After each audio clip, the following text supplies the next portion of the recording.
When the temperature dropped 80 degrees Celsius overnight and the city froze solid, everyone scrambled for survival. But only one man sat comfortable and warm, watching through his security cameras as his neighbors, who once betrayed him, came crawling back for mercy. This is the story of Jang Yi, and this time around, revenge would be cold as the apocalypse itself. In the year 2050, a star explosion threw Earth into a brutal ice age. Over 90% of humanity froze to death in the first weeks. Water and electricity vanished, and those who survived, their homes had nothing left to eat or burn for warmth. Jang Yi worked at a Walmart warehouse, and when the apocalypse hit, he managed to stockpile massive amounts of food. But the girl he loved, Fang Yuqing, shattered everything. She broke into his home with a group of neighbors, played innocent until he opened the door, then helped them steal every last supply he had. As Jang Yi lay dying, she even admitted she had manipulated him the entire time. On his deathbed, he swore that if reincarnation existed, he would find her in hell and make her pay. Then something miraculous happened. He opened his eyes 3 months in the past, before the apocalypse ever began. This time, Jang Yi wasn't going to be anyone's fool. He vowed to take revenge on those who deserved it, and watch his greedy neighbors suffer when the end came. But first, he needed to prepare. As he pondered his strategy, a bright light flashed before his eyes. Instead of going blind, he discovered something incredible. He gained the ability to send objects to a different dimension, like a game inventory with infinite storage space that kept everything perfectly fresh. The plan was simple: stockpile an entire supermarket's worth of supplies so he would never worry about food or drink for years. Since he couldn't enjoy luxury meals once the freeze arrived, Jang Yi went to the finest restaurant in the city and spent 50,000 won on his credit card. After all, in 3 months, money would become worthless paper. At the restaurant, Fang Yuqing spotted him with her friend. Her friend laughed, calling Jang Yi a loser who did everything for her, but noting he must have money now. Fang Yuqing, the same woman who would eventually betray and rob him, smiled sweetly and acted innocent. Jang Yi's blood boiled. He wanted to end her right there, but prison wasn't part of his survival plan. So instead, he flashed his bank card and invited both girls shopping, using them as pack mules to carry his supplies while showing off his newfound wealth. The opportunistic duo complained about carrying everything, while Jang Yi did nothing. They even had the audacity to say he owed them a luxurious dinner for this huge favor. Internally, Jang Yi laughed coldly. He was already looking forward to the day when it would be his turn to treat them very, very well. At the market exit, his Aunt Lin appeared with her 5-year-old grandson. She declared he couldn't possibly eat all that food alone and demanded he share with family. The brat even tried stealing his shopping cart. Jang Yi snatched it back, stating plainly that he would eat it all himself. The child threw a tantrum and cursed at him. Jang Yi calmly threatened to punch his teeth out if he continued. The kid immediately burst into tears. Aunt Lin accused him of bullying a child and said she would buy the chocolate, promising to transfer money later. Jang Yi showed his QR code and demanded payment now, not later. He left the old woman fuming. After sending Fang Yuqing and her friend away with the door slammed in their faces, Jang Yi tested his dimensional storage. Living creatures couldn't be stored, but food remained perfectly fresh indefinitely. This changed everything. He immediately ordered 500 full meals from the best local restaurant, explaining he was hosting a 3-day feast. Then he went to the bank and mortgaged his apartment. Since money would become toilet paper after the apocalypse, he took out a 9 million loan with his property as collateral. The bank manager warned about high interest rates, but Jang Yi just smiled. In 3 months, he would owe 30 million or lose his house, but none of that would matter. Next stop was the city's top security company. The business manager listened as Jang Yi laid out his vision. He wanted a safe house built for the apocalypse, reinforced with aviation-grade materials, bulletproof glass on the balcony, an air filtration system, and 360-degree surveillance with no blind spots. The front door needed to be constructed from the same material as bank vault doors. The business manager was stunned by these renovations. Jang Yi also asked if he could obtain weapons. The manager said he could provide everything except firearms. The final plan cost $8 million, and Jang Yi paid the deposit on the spot, demanding immediate construction. For weapons, Jang Yi contacted the owner of a hunting club and secured several crossbows. When he returned home, the 500 gourmet meals arrived on multiple trucks from a 5-star hotel. Neighbors gawked as delivery after delivery rolled in, but Jang Yi didn't care. He stored everything in his dimensional space within minutes. The next day, security company workers arrived to begin construction. Neighbors mocked him, asking if he had taken the wrong medication. Jang Yi simply smiled. When the end came, they would discover who the real joke was. He visited his workplace manager next and bought massive quantities of medical supplies, offering double the market price for priority access to everything, even items already sold to other companies. Little by little, he transported everything home. His stockpiling activities caught Fang Yuqing's attention. She messaged him with fake concern, saying she had been thinking about him a lot recently. Jang Yi ignored her completely, leaving the manipulative woman furious. Her friend laughed at the situation, confident that if something major was happening, the government would notify everyone. All Fang Yuqing needed to do was win over the newly rich Jang Yi so they could benefit. After weeks of preparation, Jang Yi's safe house was complete. Surveillance systems covered every floor of the building. The final supply delivery arrived, several trucks loaded with drinking water. In the following weeks, Jang Yi spent his days burning through money, stockpiling more supplies, and training daily with his crossbow. The weather already felt abnormal. The final moment arrived.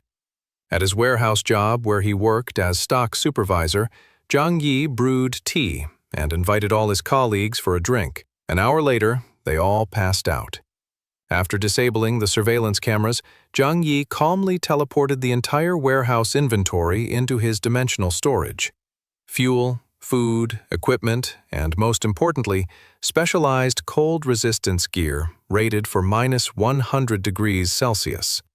To complete his perfect crime, Jang Yi drank the same sleeping tea and collapsed alongside his coworkers. 2 hours later, an employee shook him awake with panic in his voice. They were screwed. The warehouse had been robbed of everything. Jang Yi pretended shock and disbelief. The manager immediately called, accusing the supervisor of orchestrating this impossible theft with accomplices. Everyone was dragged to the police station for interrogation, but authorities found nothing. How could they discover that tons of supplies had been teleported to another dimension?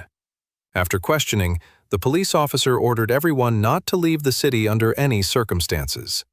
Maliciously, Jang Yi agreed, saying he wouldn't even leave his house. On December 10th, the incident made citywide news.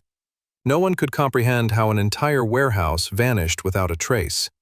Less than 3 hours later, heavy snowfall began. Jang Yi knew this marked the beginning of the cold apocalypse. 3 days after that, when the shock wave from the supernova explosion brought catastrophe to the entire planet, temperatures plummeted overnight. Looking through his window at the relentless snow, Jang Yi declared that this time, the story would be different. People in the apartment building group chat were nervous. It was the first time they had ever seen this much snow in the city. For many, Jang Yi knew, this would be their first and final time witnessing such a scene. In his past life, snowstorm lasted 3 entire months, with temperatures continuously dropping. People who hadn't stockpiled beforehand froze to death one by one. But now Jang Yi had prepared multiple heating devices and was comfortably warm in his fortress. After a peaceful sleep, his phone rang. It was Fang Yuqing, asking sweetly if he had known about the temperature drop when he obsessively stockpiled supplies every day for months. She complained that now she was freezing cold, eating instant noodles, and he hadn't even informed her when she liked him so much, and hung up directly in her face. The entitled woman became furious, She shamelessly texted him begging for food. Jang Yi decided to troll a bit. He sent her a photo of premium Wagyu steak with expensive French wine. She immediately recognized the top-quality meat and luxury beverage. The craving became overwhelming, and she asked if she could come eat with him and drink wine too. Jang Yi's response was brutal. If she wanted it, she could go to the market and buy it herself. Despite her anger, she forced herself to calm down, realizing she needed to please him to access his resources. Jang Yi simply ignored her after that and returned to enjoying his meal. On his iPad security screen, he watched Aunt Lin address the building group. She told everyone not to panic or fight over food. The extreme weather would last at most 2 or 3 days, and the neighborhood committee would help everyone through this crisis. Aunt Lin declared that excessive hoarding of supplies was prohibited and would be reported to authorities if discovered. One resident questioned how she could be certain the snowfall wouldn't last long.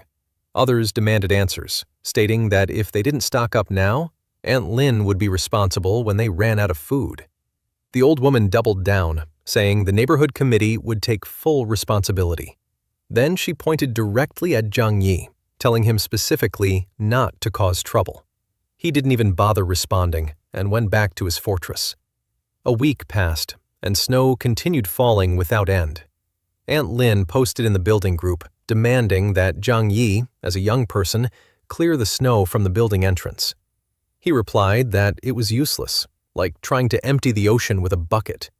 When Aunt Lin insisted this was an order from the neighborhood committee, Jang Yi suggested she ask the wealthy residents for help instead.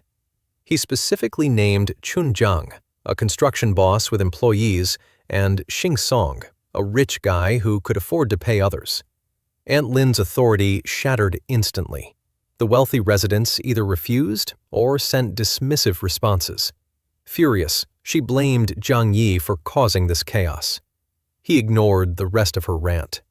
The old woman's rage peaked. She called him personally to complain. Jang Yi calmly threatened that if she kept talking nonsense and bothering him, he would kill her. Trembling with fear, she hung up immediately. Later, a loud banging came from Jang Yi's front door. Chun stood outside, shouting threats about killing him for acting superior in the group chat. Jang Yi grabbed his crossbow and approached the door. Aiming perfectly through the peephole, he asked who exactly would kill whom. Before Chun could answer, an arrow pierced through the door opening and struck his shin. The arrogant thug collapsed to the floor, howling in pain.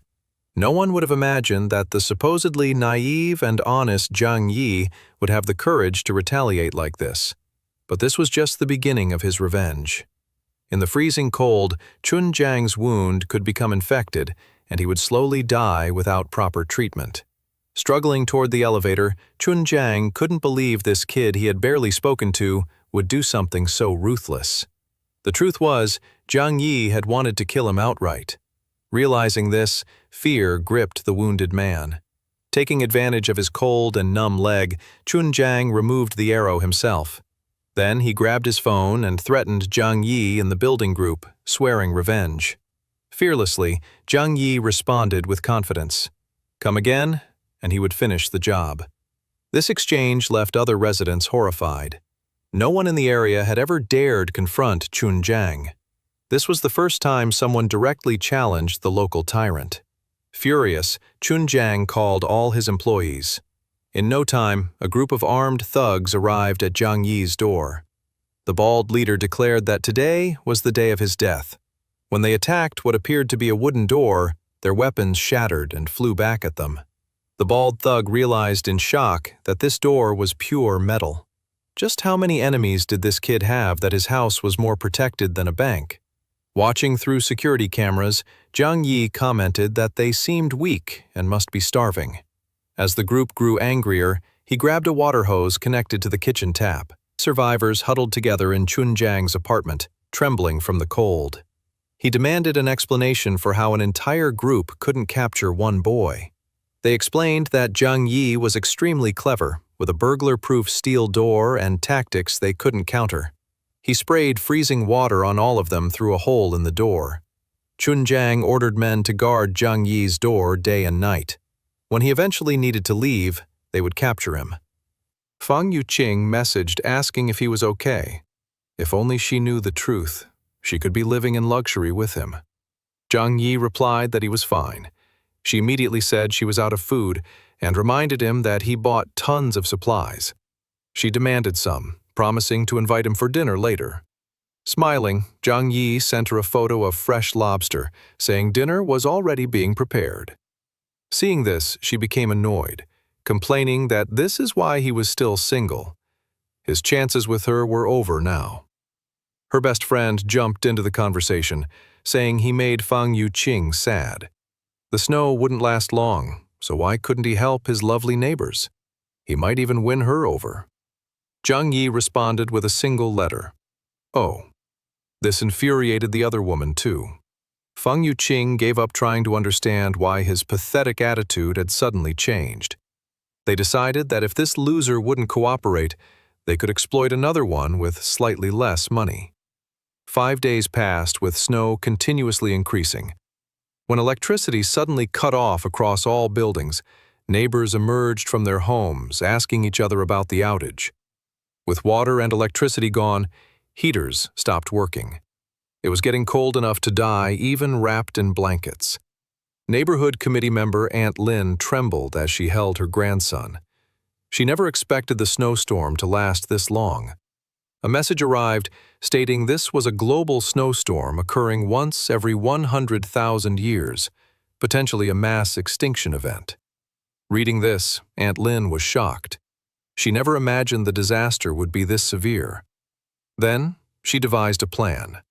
She needed to confiscate all residents' food supplies before they received this information. Aunt Lin posted in the building group, saying not to worry because the disaster was temporary. Workers were repairing utilities, and authorities had issued an order. Her mistake was sending him a private message saying she saw him buying 3 truckloads of supplies last time and knew he must have stockpiled massive amounts. It was his turn to contribute. Furious, Jang Yi immediately sent an audio message exposing her lies. He declared that he ate too much and ran out of supplies at home. When she collects from the building, she should share some with him. Hearing this audio nearly gave the old woman a heart attack from rage. He ruined everything so quickly. But realizing she and her grandson depended on getting food from somewhere, she calmed down and responded kindly. This was an order from the organization and he had to obey. If Jang Yi hadn't died in his past life, he might have believed her. So he responded while picking his teeth. He wasn't lying and had nothing to eat at home. How about she send him some instant noodles instead? Aunt Lin couldn't hold back. She replied that refusing to surrender supplies was the same as opposing the organization, and she would definitely report him. Jang Yi dismissed her as nothing. This made the old woman so nervous she slammed her phone against the wall. 2 days later, after lying successfully to other residents, several owners sent their supplies to Aunt Lin's house.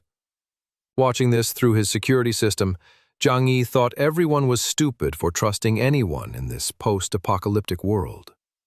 After collecting everything, owners began tagging Aunt Lin in the chat, demanding the supplies be distributed equally as promised. Many stated they had no food at home. The crooked trustee responded mockingly, calling them idiots.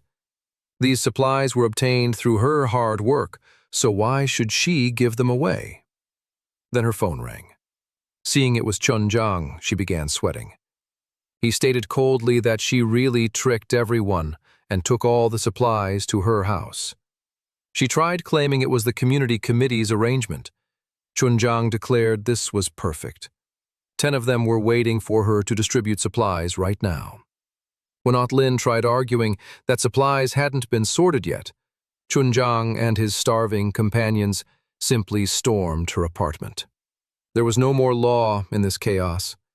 He struck the old woman across the face, declaring that today he would be justice. Jang Yi watched everything on surveillance cameras while calmly eating, recording the action to share in the building group chat.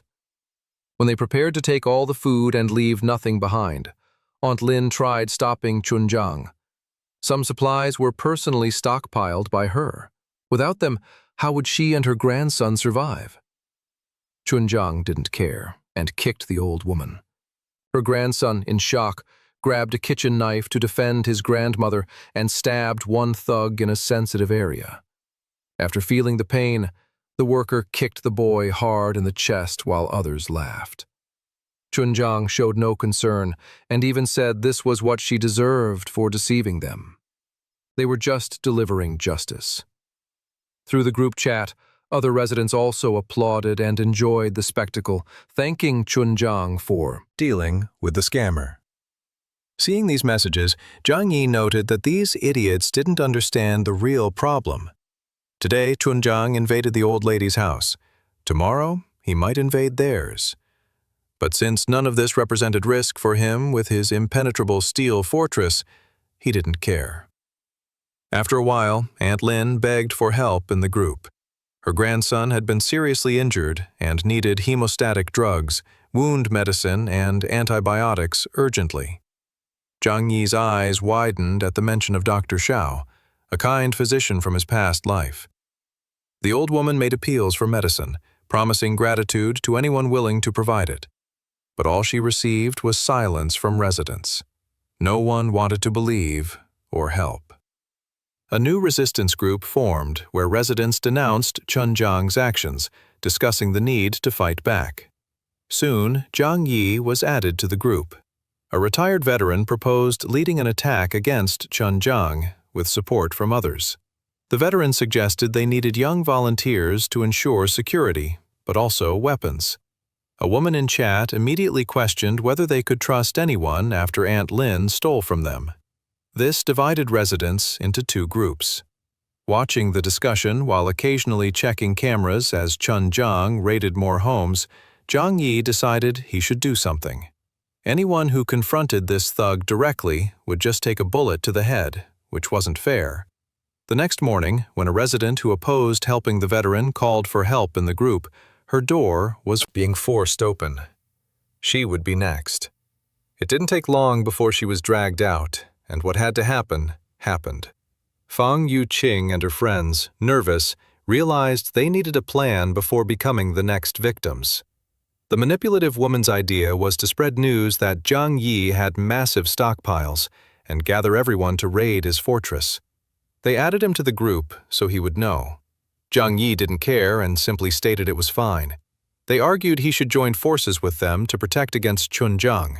His response was leaving the group entirely. This attitude change left them astounded. How could this loser from 3 months ago now be so firm? They began discussing how to break into Jang Yi's house.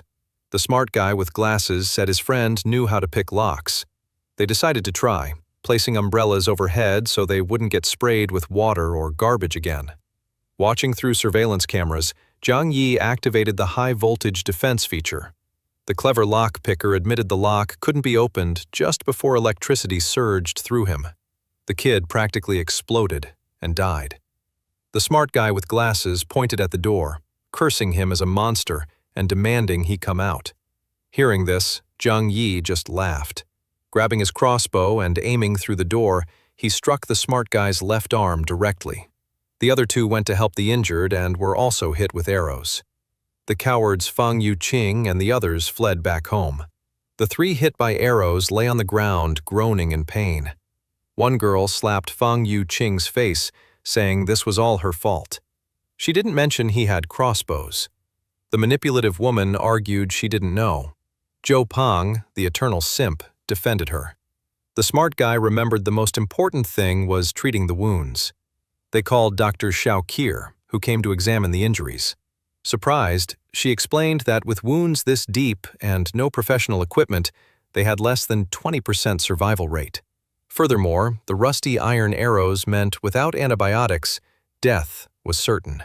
The girl, who was a relative, cried at this news, saying Jang Yi was cruel and did it on purpose. Until now, Dr. Xiao didn't know who caused this. Jang Yi left the warning to get medicine soon. If they removed arrows now, it was over for them. The smart guy, losing his mind, declared Jang Yi must provide the medicine. Fang Yuqing, thinking for once, remembered that Jang Yi suddenly changed and started stockpiling massive amounts of supplies. She told others he definitely had medicine because she saw him collecting it. Furthermore, no one here truly harmed him. They just wanted to rob his house. But since they failed and only got hurt themselves, it was his fault. Listening from the corner, Jang Yi thought she didn't know him at all, but they all deserved to die anyway. The other girl blamed Feng Yuqing for everything and forced her to figure out how to convince Jang Yi to give medicine. This time, even the loser agreed. Without medicine, he would die too. The plan was trying to call him, which he answered easily. She cried on the phone, saying the boys were dying and asking if he could help. Jang Yi simply asked why he should. Everyone had to die sooner or later. The crazy guy's sister took the phone, declaring it was his duty to help because he injured them with rusty arrows. Jang Yi then admitted he used arrows like that specifically so they would die. To add insult to injury, he said he wouldn't help, but Feng Yuqing could come live with him. At that moment, the girl took the phone back and agreed. She declared herself his from now on, telling him to do whatever he wanted with her. Her blood-sucking friend begged to come too. Jang Yi agreed, telling them to come immediately. She started running to leave. Her friend tried pulling her back and received a push. The cousin of one of the injured boys gave her another slap, calling her a schemer. As always, the manipulative woman looked at Zhou Pang, begging for his help. She said he had to make them let her go and be happy with Jang Yi. She also stated that Zhou Pang was a good man but poor and weak. Jang Yi was the one who could make her happy. The pathetic simp even stumbled in pain at these words. She bolted, trying to reach Jang Yi's house, but others stopped her. The reason was that everything was her fault, so she didn't have the right to thrive alone while they suffered. Dr. Xiao reminded them again that without medicine, death was certain, then left. One of the injured, the smart one, said they should proceed with the plan to spread word that Jang Yi had plenty of food. The smart guy explained that when Chun and others raided Jang Yi's fortress, they could steal medicine during the chaos. Feng Yuqing opposed doing this to him. The other girl made it clear that if she opened her mouth, she would lose teeth. Zhou Pang opposed hitting her, but admitted the plan was their only choice. They posted in the building group the photos and videos showing Jang Yi really had tons of food. Seeing the message, Chun drooled, declaring this was perfect revenge for his injured leg. In the residence group, people asked Jang Yi to distribute supplies to everyone. Others begged for just one meal. Aunt Lin demanded food, and another mother asked him to be her son's godfather. Seeing these pathetic requests, Jang Yi sent an audio message to the group, explaining while eating that he wouldn't feed animals and wouldn't help anyone regardless. Ignoring them all, he looked at snow falling outside and thought staying home every day was boring. It would be nice to use the stored snowmobile to ride around. Suddenly, his phone received a message from Dr. Xiao. She stated her medicine and food ran out, asking if he wanted to negotiate. In his previous life, she died because she gave her last food to a mother with a hungry baby and starved to death. Jang Yi remembered her as genuinely good, but knew the smarter the woman, the more dangerous she could be. He didn't want to leave anything to chance and die again. He replied that he could provide supplies, but she needed to trade something for them. Seeing the message, Xiao said she could provide medical consultations. How cute, thinking she had leverage when she didn't even truly know this man. Jang Yi countered, saying instead he would provide medicine and food, but she needed to do him a favor. He needed her to be his spy and inform him of residents' plans. The deal was simple: accept it or follow the crowd and die like everyone else. She wondered for a moment if this was right, but decided to accept. The first step was taken. The smart guy with glasses sent a final threat in the group. Last chance, would Jang Yi deliver supplies or not? Seeing the message, he trolled everyone, claiming his food just ran out. The The wounded smart guy threatened him, and soon Chun created a group without Jang Yi, planning to join forces and steal everything he had. Xiao and Uncle Yu were in this group and decided to warn Jang Yi immediately. With that confirmation, Jang Yi was certain Dr. Xiao was cooperating with him. He told her he had plans to defend himself and advised her not to be with the attacking group. At 2:30 in the morning, an armed mob marched to his home, shouting they had to eliminate the selfish one. They hammered the door with all their might. Watching through security cameras, Jang Yi activated the high-voltage device. Those who stood close were electrocuted and died instantly. What a shame. Others panicked and wanted to flee. However, as soon as they turned around, Chun and his gang blocked their path. He ordered them to continue breaking the door or die right there. To motivate residents, the smart guy declared they had to kill Jang Yi to avenge the neighbors he just eliminated. Besides, inside, there was a fireplace and abundant food.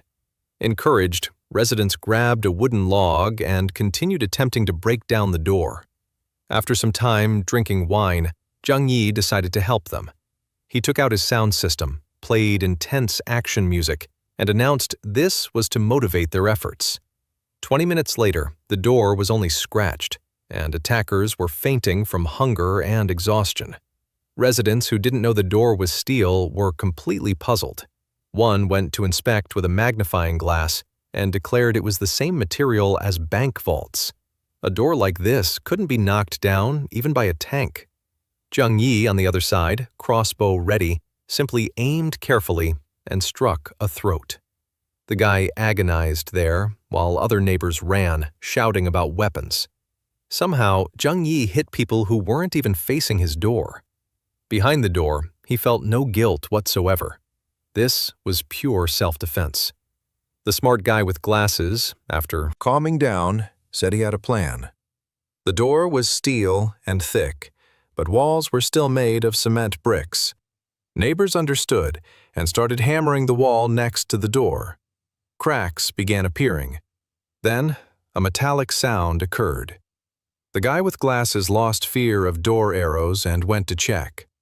The walls were also lined with steel. Everyone was shocked. Why would someone put steel in walls? Someone who knew this situation was coming.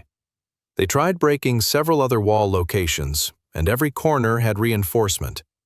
They went to apartments above and below, and as expected, metal was everywhere. This man had built an impenetrable fortress. Without proper tools, drilling through was impossible. Neighbors realized Jang Yi must have known about the apocalypse to construct such a complex stronghold. Everyone fell into despair, calling him selfish for only thinking of himself. Two starving residents looked at each other hungrily, briefly considering cannibalism before the thought passed. One neighbor remembered that Jang Yi's apartment balcony was glass. This idea excited everyone again.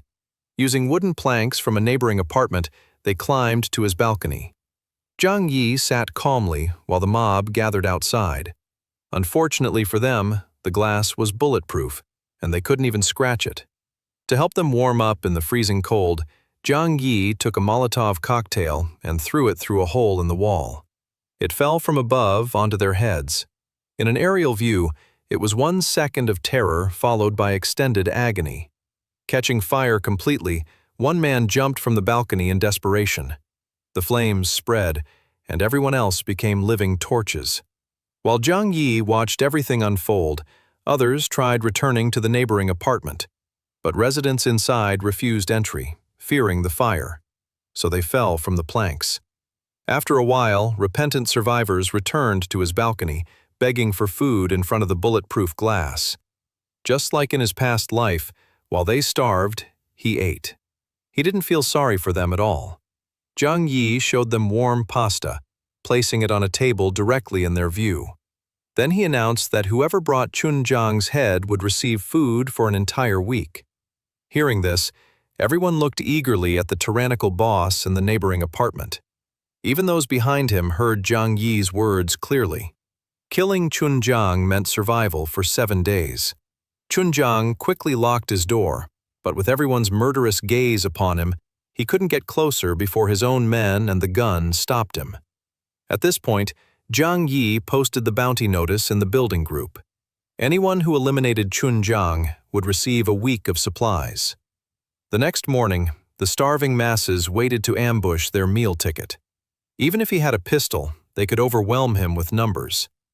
Chun and his loyal followers were attacked from behind, but the result was both sides lying wounded on the ground. The boss ordered bodies be stored as food. One of his men noticed the boss was wounded in the back during the attack.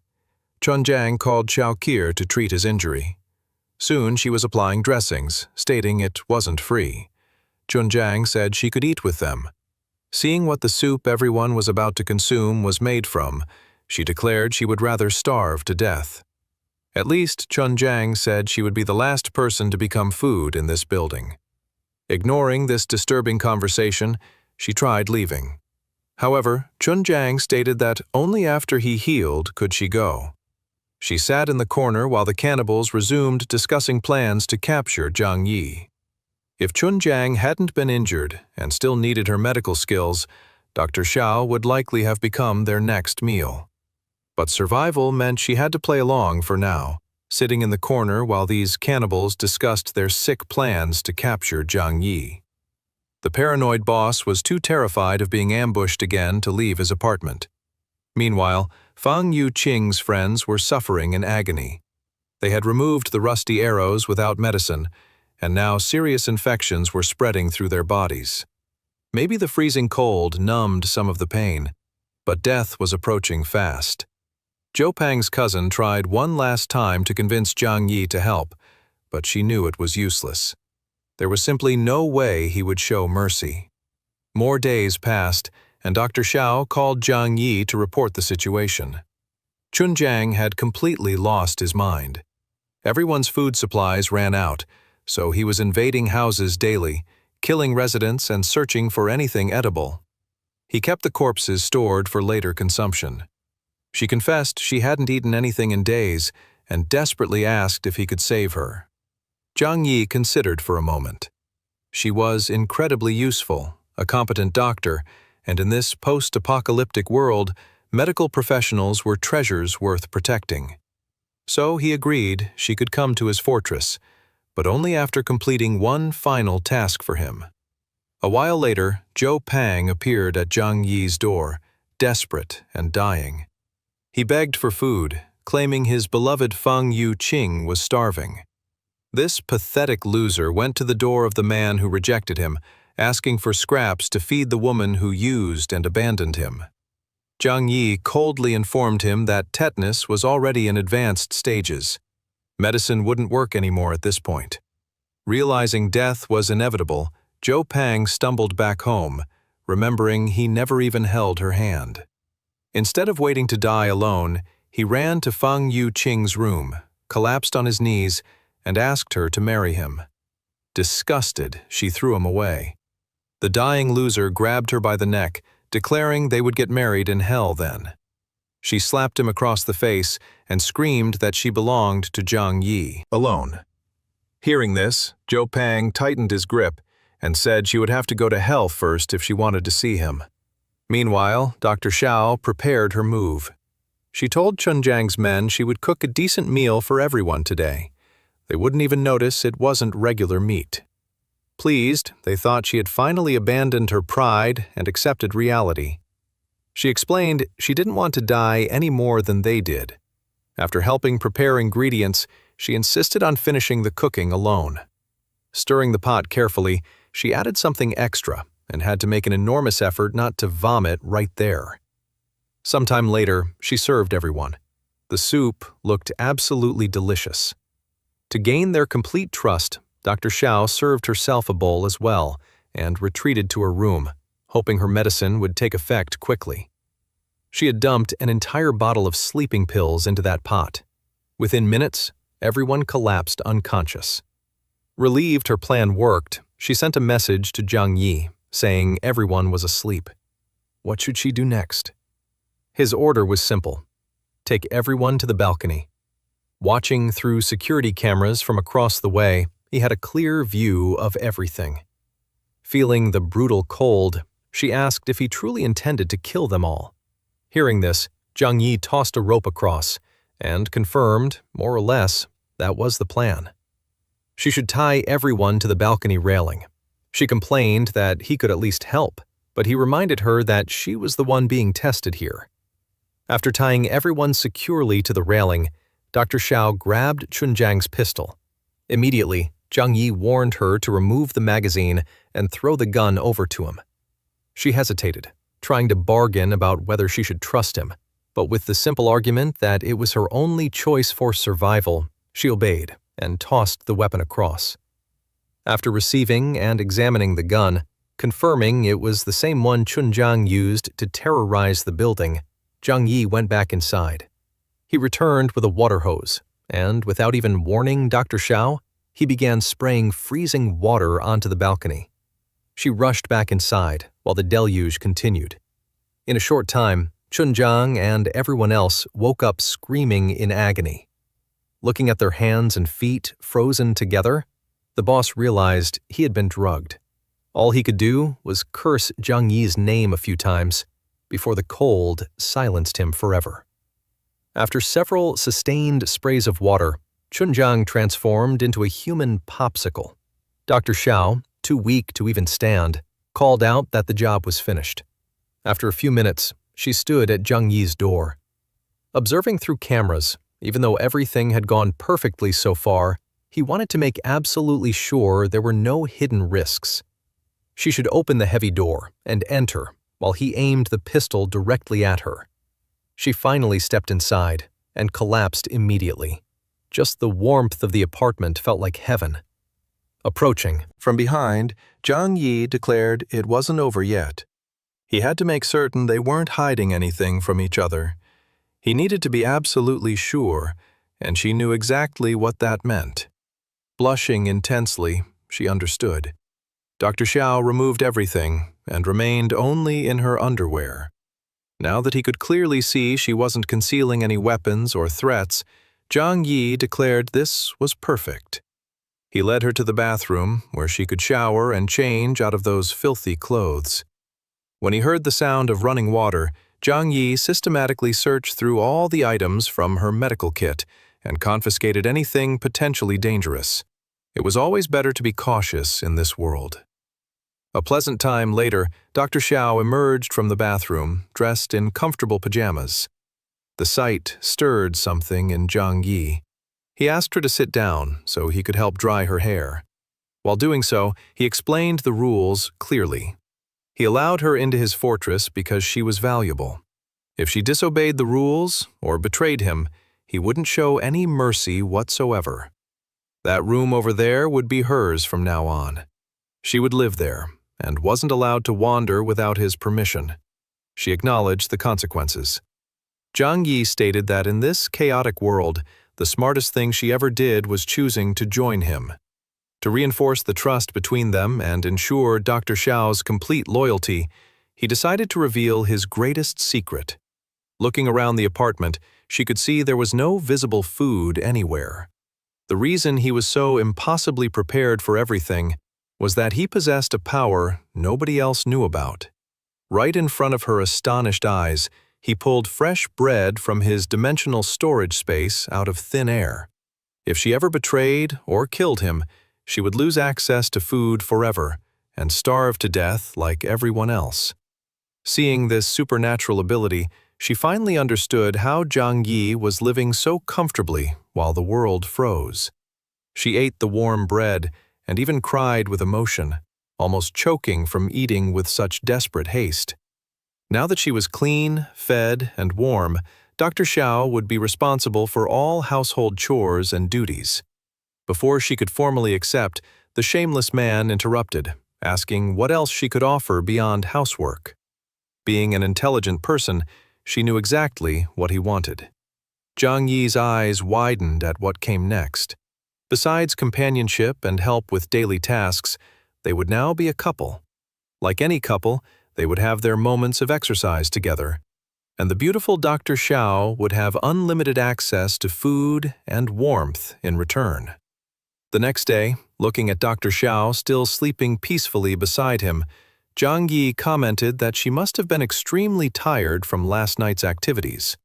Having a woman around when you couldn't leave the house anymore was genuinely pleasant. After she dressed, they went together to have breakfast. Life contained more luxury than even before the apocalypse began. Jang Yi threw one of the special cold-resistant coats to her and said it was time to go outside. She still had work to complete. He handed her a baseball bat.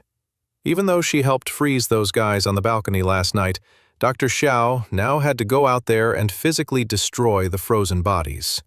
Without explaining exactly why this was necessary, she went outside without hesitation and started bashing the human popsicles into pieces. Meanwhile, Jang Yi filmed all the brutal hard work. Not caring about being recorded, she continued hammering away with determination. The purpose of this recording was posting it in the building group chat to show everyone that Chun, the tyrant who terrorized them all, was now shattered into frozen fragments. Residents watching from their freezing homes didn't criticize or question why the doctor was suddenly with Jang Yi. They simply praised and celebrated the death of their oppressor. Pleased with how perfectly things turned out, Jang Yi received an unexpected call from Feng Yuqing. He casually mentioned he didn't know she was still alive. The girl, with an absolutely deranged look in her eyes, declared she heard about Chun Jiang's death and was now ready to become his woman. He must only be with that doctor because he thought Feng Yuqing was dead. Her former friends were positioned behind her, ready to attack the manipulative woman. They all heard screaming from the other side of the call. Jang Yi took this opportunity to torment her mind even further, sending a photo of Dr. Xiao and declaring she was his fiancée now. When Feng Yuqing saw the message, she broke free from the two girls restraining her and lunged for the phone. What she saw confirmed her worst nightmare. Jang Yi with his beautiful girlfriend living in perfect comfort. The jealous woman went completely insane, screaming that she loved Jang Yi more than anyone in the entire world. However, Jang Yi threw the truth directly in her face. She didn't matter at all, and the person he truly loved was the one with him right now. Then, he hung up without another word. The pathetic girl's friends didn't even want to physically attack Feng Yuqing anymore. Their anger had transformed into something else. One woman was going to live in paradise with Jang Yi, while they all suffered together in frozen hell. Satisfied with how magnificently she suffered from jealousy, Jang Yi asked his girlfriend if he had been too cruel. Dr. Xiao replied that whether he was cruel or not didn't matter. He clearly had his reasons. She also mentioned hearing about him for the first time when she went to help those two entitled girls, and how absolutely crazy they seemed. If Jang Yi did what he did, then it must have been justified. Suddenly, someone in the building across from them decided they couldn't endure this existence anymore.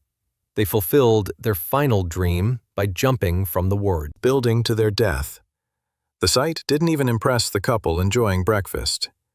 Shortly after, Jang Yi's phone rang. On the line was his Uncle Yu, and he sounded happy. Jang Yi expressed genuine relief knowing his uncle was okay. He had survived everything thanks to the advance warning about stockpiling supplies. Furthermore, he was now living with Shu Li, the single mother from before. Unfortunately, her young son had become sick, and they desperately needed medicine. Of all the residents in this entire apocalypse, Uncle Yu was the only person Jang Yi would willingly help without conditions. So he told his uncle to come collect medicine right away. After explaining the situation to Dr. Xiao and pouring himself some juice, someone knocked at the reinforced door. Checking security camera footage, he confirmed it was his uncle and Shu Li with her child. That was acceptable. However, he still didn't fully open the door. Instead, he threw the medicine package through the small opening, and it landed on the floor outside. His uncle thanked him profusely for the critical help, but the woman wanted far more than just medicine. She knew he possessed a fireplace inside and demanded entry so her baby could warm up properly. At this point, Jang Yi realized things were getting complicated. He didn't want to hurt Uncle Yu's feelings, but above all else, safety had to come first. He lied smoothly, claiming the coal had run out days ago. Now he and his girlfriend wore 7 or 8 coats layered together to stay warm. Uncle Yu didn't want to burden his nephew any further, but the entitled woman insisted more and more aggressively that they deserved to come inside.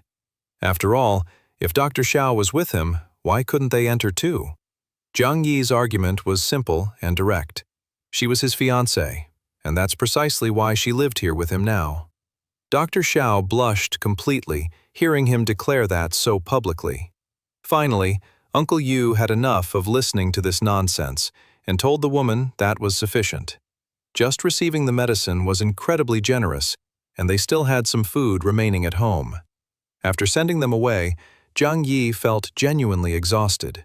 This demanding woman wore him out more than combat. In his past life, she had survived an exceptionally long time, despite her entitled attitude. Since this conversation drained his energy, he decided to rest comfortably on his girlfriend's lap while enjoying a spectacular view. Jang Yi contemplated that having Shu Li constantly around could seriously mess up his carefully laid plans. It was no wonder that when they returned home, Uncle Yu confronted her about why she kept abusing his nephew's kindness and trust. She actually had the audacity to claim everything was for the baby's best interest. Uncle Yu reminded her sternly that he owed his nephew everything. If Jang Yi hadn't warned him to stockpile food before the apocalypse devastated everything, they would have absolutely nothing right now. Instead of acknowledging this truth, Shu Li insisted that Jang Yi didn't provide medicine out of genuine kindness. Everything was calculated, so he could collect favors and manipulate people later. She called him fundamentally selfish. Hearing this slander, Uncle Yu shouted that everything had limits. He might be old, but he certainly wasn't stupid. If she continued bad-mouthing his nephew again, she could survive this apocalypse completely alone. The calculating woman immediately dropped the subject, realizing she had pushed too far. The following morning, residents from another building successfully dug a tunnel under the accumulated snow, leading directly to Jang Yi's building. Everyone they encountered was treated as enemies, and the first unlucky resident received a single gunshot and collapsed dead. These invaders were fully aware of the impossibly sturdy door protecting Jang Yi's fortress, so they brought dynamite to blast it open. One lit the fuse, everyone ran for cover, and the explosive detonated with tremendous force. The absolutely absurd noise from this explosion jolted Jang Yi awake instantly. He rushed to check what was happening through his comprehensive security camera system. Construction workers who lived in the nearby building complex had organized this coordinated assault. They came to verify whether the explosion successfully destroyed his legendary door. But absolutely nothing happened. The vault-grade door didn't even have a scratch on it. Furious at this pathetic attempt to steal everything he worked for, Jang Yi decided to retaliate with malicious efficiency. A single grenade simply solved their heating problem permanently. After warming them all up with fire and shrapnel, Jang Yi grabbed his Glock pistol and methodically put several attackers to permanent sleep. His ammunition supplies were running dangerously low because ballistic resources were extremely limited from the beginning. This violent confrontation confirmed what he already suspected. People from other apartment buildings definitely knew about his massive stockpile and were organizing to come steal everything. These explosions and sustained gunfire left Dr. Xiao absolutely terrified. After all, there's only one place in the entire world where hearing these sounds every single day is considered completely normal. Embarrassed by her fear, she disguised her emotions and quickly went back to performing her assigned duties. Now it became crystal clear to Jang Yi that he needed to take decisive action. In the building residents group chat, everyone frantically asked about the terrifying noise from earlier. Jang Yi, cunning as always, explained that residents from another building tried bombing his fortress to gain entry. They planned to rob everyone else next, but he successfully kicked them out of the building and eliminated several attackers. Everyone in the chat thanked Jang Yi profusely for protecting them all. He then called Uncle Yu to gather more strategic information about the threat. This invading group came from Building 26 and was led by someone named Wang Tan Fong. Uncle Yu's intelligence indicated this leader did exactly what Chun had done previously. He overthrew the residents through violence, seized total control of that building, and systematically stole all food supplies from the weaker inhabitants. Jang Yi made it abundantly clear to his uncle that after failing this assault, they would definitely return, seeking revenge with even greater force. So the residents absolutely must unite immediately to defend themselves properly. Together with Uncle Yu's leadership, they could organize the neighboring residents into an effective defensive force. Speaking privately with Dr. Xiao afterward, Jang Yi stated bluntly that their neighbors would stab him directly in the back if given even the slightest opportunity. Therefore, she must undertake the critical mission of gathering intelligence about the other building groups. Working together with Uncle Yu, she could coordinate information networks. Only 2 days passed, and now she stood before him dressed as a maid, formally reporting everything her intelligence service discovered. Grateful for her excellent intelligence work, he told her to continue collecting information diligently. For some mysterious reason, she blushed intensely, perhaps expecting something else entirely would happen as her reward. The same aggressive group from Building 26 returned to launch another coordinated assault. This time, they systematically started raiding individual apartments throughout Jang Yi's building. They left a chilling message broadcast to everyone. Until Jang Yi personally surrendered himself, all the building's residents would be systematically executed one by one. Soon, this terrifying news spread rapidly and disrupted the couple's exercise routine. The building's desperate residents started demanding through group chat that Jang Yi take immediate action to protect them. Seeing these pathetic messages, familiar anger returned with intensity. He sent brutal text and audio messages declaring that everyone's individual life meant absolutely nothing to him whatsoever. They must defend themselves completely alone, without expecting his intervention. Shortly after delivering this harsh reality, Jang Yi called his uncle and said now it was his perfect moment to shine. In the building group chat, Uncle Yu posted that the invading gang from Building 26 consisted of only about 20 fighters total. If all the residents joined forces properly, they could realistically fight against this threat together. Speaking in the chat, everyone gradually agreed they had to attempt unified resistance. Jang Yi sent a strategic message in the chat. He could help everyone successfully face the rival building's threat, but only as long as every single person followed his orders without question. Everyone immediately responded that they accepted following orders, but only ones that didn't directly endanger their own lives. Calm in his comfortable fortress, while eating better food than royalty, they finally accepted to obey completely. To properly motivate these starving people, he mentioned possessing vehicles capable of traveling outside through the deep snow.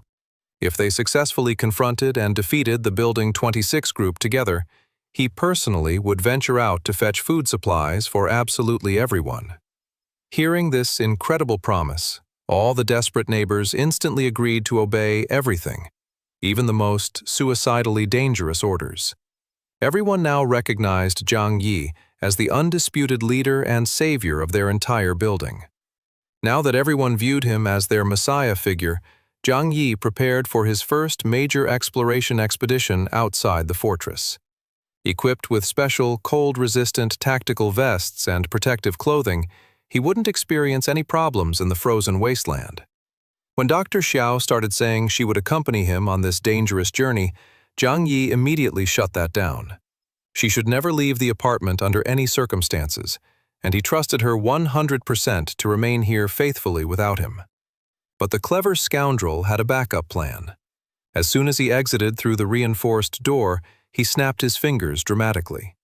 Every single supply item visible in the apartment instantly vanished into his dimensional storage space. If she had any thoughts of betrayal, there was literally nothing left to steal. He descended carefully to the 4th floor of the building structure. Through a reinforced window there, he managed to jump outside successfully. The accumulated snow had already reached 4 stories high in the frozen wasteland. Anyone attempting to walk here without proper equipment would sink into the snow somewhere and perish. Fortunately, he had stored a snowmobile in his dimensional space. Someone in one of the buildings witnessed the scene, though it's uncertain whether they saw him magically pull a vehicle from nowhere or just spotted him riding away. Either way, the legend of Jang Yi was growing. Sometime later, he reached his destination, the Tianhu City Police Station. Breaking through frozen glass, he entered without difficulty. His goal was simple: acquire more weapons and ammunition to defend his growing empire. Deeper inside the station, he discovered the officers who had been on duty. Without warm clothes or heaters, the first night of freezing had been their last. Jang Yi showed genuine respect for the fallen officers, acknowledging they were once heroes who protected the city. As he covered their bodies with dignity, he found the keys that would unlock everything in this building. Upon entering the weapons room, it was heaven for anyone preparing for war. All kinds of firearms and ammunition lined the walls, ready to be claimed. He methodically stored everything into his dimensional space. Now, properly armed for the conflicts ahead, Jang Yi needed to acquire food for his cannon fodder back at the building. Returning to his snowmobile, he drove toward where the shopping mall should be buried under snow. Digging into the accumulated layers, he found the ceiling of the structure. Breaking through glass and walking through the abandoned interior, he raided the supermarket section for everything useful.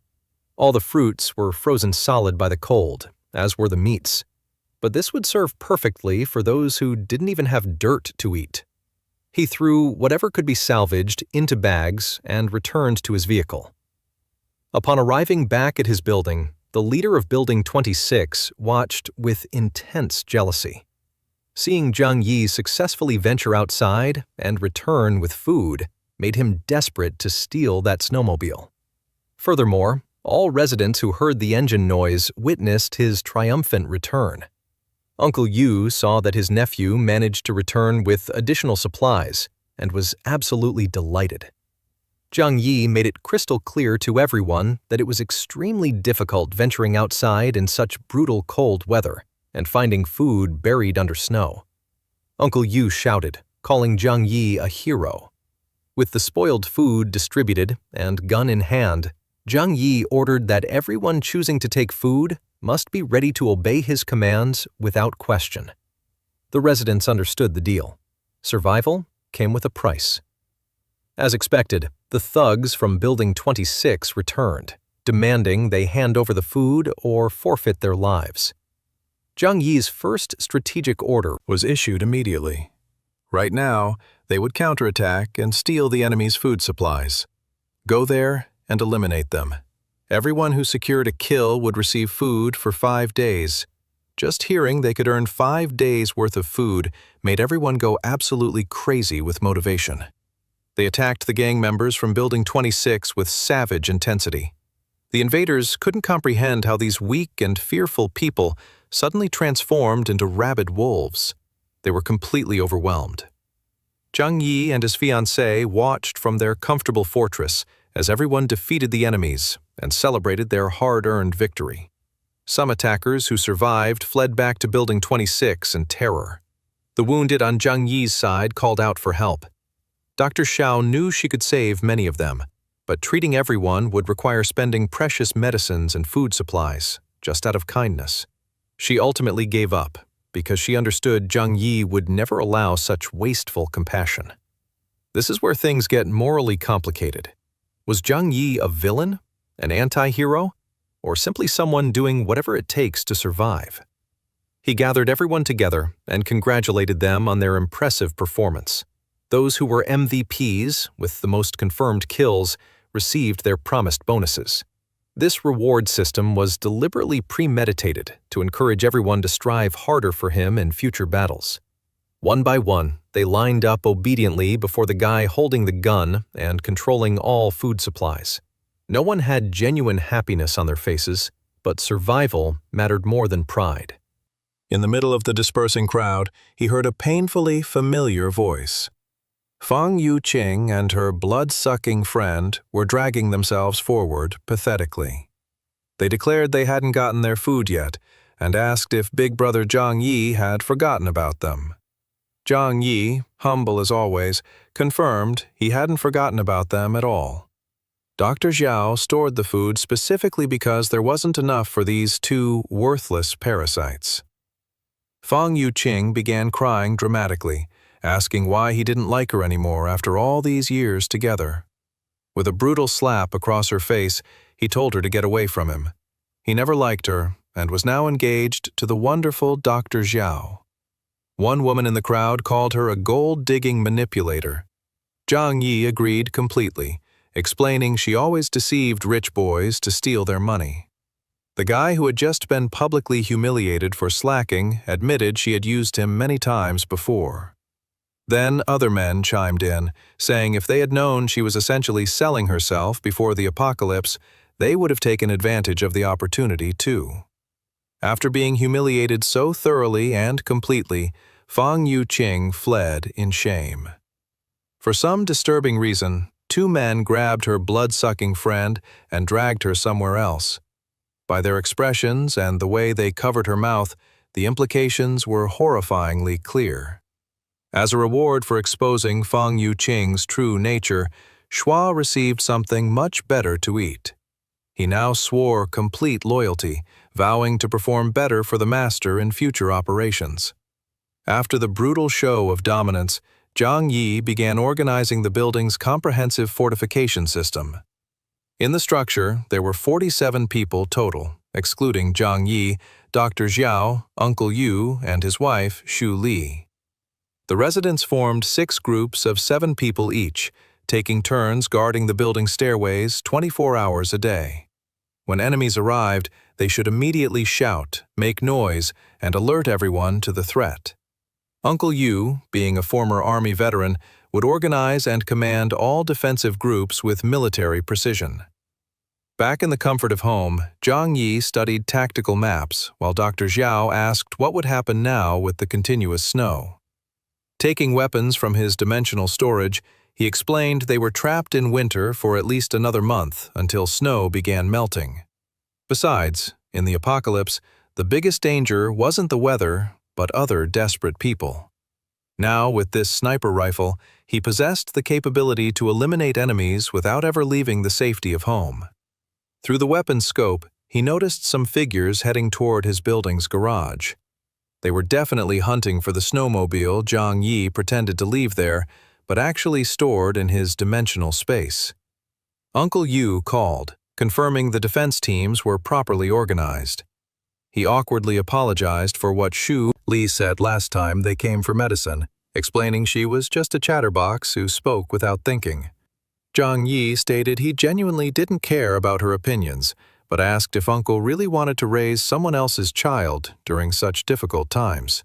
Strong men were extremely valuable resources in this apocalypse, and Uncle could acquire any woman he desired. But recognizing his uncle's discomfort with the topic, Jang Yi softened his approach. Xu Li was also a decent woman, and if that's what Uncle wanted, he should consider having children with her too. However, Uncle Yu replied that in an apocalypse, one shouldn't think about bringing new life into this frozen hell. Now he would return to his defensive duties. After hanging up, Jang Yi told Dr. Xiao that matters involving children should be considered very carefully during times like these. Through the tunnel they had previously dug, some people from Building 26 returned secretly, planning to execute hidden thefts while everyone slept. The first intruder almost succeeded before a vigilant guard spotted movement. The guard shouted, "Enemy attack!" and an immediate brawl erupted on the stairways. The infiltration team from Building 26 hadn't counted on Jang Yi's building being so exceptionally well protected now. The survivors of this skirmish fled frantically outside. Enjoying his comfortable life in the fortress, Jang Yi witnessed the enemies retreating and commented that he was genuinely in the perfect mood to do some shooting practice. Taking his sniper rifle from dimensional storage, he positioned himself at the reinforced window. Through the high-powered scope, he could observe perfectly with absurd calmness. Even knowing the permanent result of pulling this trigger, his hand remained steady as steel. One of the fugitives received a shot directly through the head and collapsed into the snow.